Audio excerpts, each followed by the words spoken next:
त्याच्यावर 289 टाकलेले आहेत आम्ही. आणि आपण प्रश्नोत्तराच्या तासानंतर बोलूया ना त्याच्यावर. मग तसं सांगा. हे पहा, आम्ही महाराजांचा जो अवमान वेगवेगळ्या ठिकाणी झाला त्याच्याविषयी 289 टाकलाय. आमची विनंती आहे, काल तुम्ही जरी म्हटले मला बोलू दिलं, आम्ही सुद्धा आपले सभागृहाचे नेते शिंदे साहेब होते, यांचं पूर्ण शांततेत आम्ही पूर्ण ऐकलेलं आहे. खरं तर सत्ताधारी पक्षाला त्यांच्याकडे मुख्यमंत्री गृहमंत्री आहे, कारवाई करायची तर त्यांना बसून तिथं सांगू शकतात. आता पण आजूबाजूला उचलून जेलमध्ये टाकायला पाहिजे होतं सरकारने, का नाही टाकलं?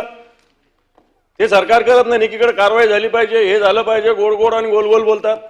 मग कोरटकर विषयी बोललं पाहिजे, सोलापूरकर विषयी बोललं पाहिजे. सोलापूरकरला पुणे महापालिकेच्या सांस्कृतिक विभागाच्या समितीवर घेतलं जातं, असं कसं केलं जातं? आणि कोरटकरचा मी आता नागपूर सीपीशी बोललो, कोल्हापूर एसपीशी बोललो, कोरटकरचा मोबाईल जप्त होतो आणि कोरटकर जप्त होत नाही. कोरटकरला पकडला जात नाही, कोरटकरचा मोबाईल जप्त झाला. असं आता मी 15 मिनिटापूर्वी नागपूर सीपीशी बोललो, मोबाईल जप्त होतो कोरटकरांचा आणि कोरटकरच सापडत नाही. कोणते प्रकार आहे? मग सरकार जर बोलतं तर तसं करून दाखवावं सरकारने. आमची भूमिका हीच आहे आणि म्हणून 289 आम्ही त्याच्यावर मांडलेला आहे. अबू आझमीचा तर निषेध केलाच पाहिजे. औरंगजेब कोण होता? औरंगजेब कोण होता? त्याच्याविषयी जर अबू आझमी बोलत असेल तर त्याच्यावर कारवाई झाली पाहिजे. अबू आझमीवर कारवाई झाली पाहिजे. अबू आझमीला जेलमध्ये का टाकलं नाही? गृहमंत्री बसलेले इथं समोर, आता उचलून टाकायला पाहिजे त्याला जेलमध्ये, आपल्या इथल्या लॉकअपमध्ये. माननीय मुख्यमंत्री. सभापती महोदय, जेलमध्ये टाकीन, 100% टाकू. आणि तुम्ही थोडी नीट माहिती घेतली असती तर या कोरटकरनी कोल्हापूरच्या कोर्टातनं स्थगिती घेतलेली आहे स्वतःला अरेस्ट करण्यावर. त्याच्यावरती जायला सांगितलंय मी. आणि मी तुम्हाला सांगतो, हे कोरटकर वगैरे तर चिल्लर लोक आहे हो.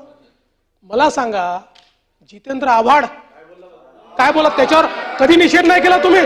जितेंद्र आव्हाड या ठिकाणी म्हणता की औरंगजेब होते म्हणून छत्रपती शिवाजी महाराज.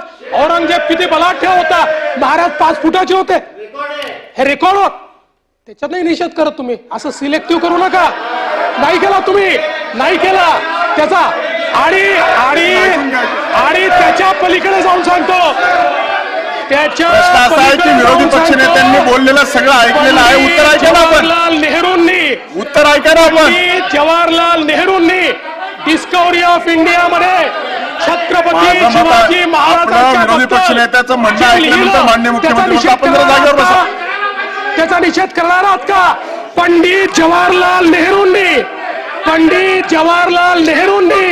छत्रपती शिवाजी महाराजांच्या बद्दल जे डिस्कवरी ऑफ इंडिया मध्ये लिहिलं त्याचा निषेध करणार आहात का? आहे हिम्मत? आहे का हिम्मत? अरे आहे का हिम्मत? आहे का हिम्मत? आहे हिम्मत तुमच्यामध्ये? अरे आम्ही या ठिकाणी खऱ्या अर्थानं छत्रपती शिवाजी महाराजांचा अवमान या ठिकाणी सहन करणार नाही. अरे देश धर्म पर मिटने वाला शेर शिवा का छावा था, महापराक्रमी परम प्रतापी एक ही शंभू राजा था. त्यामुळे या ठिकाणी पंडित नेहरू यांचा देखील धिक्कार झाला पाहिजे. सभागृह 10 मिनिटांसाठी तहकूब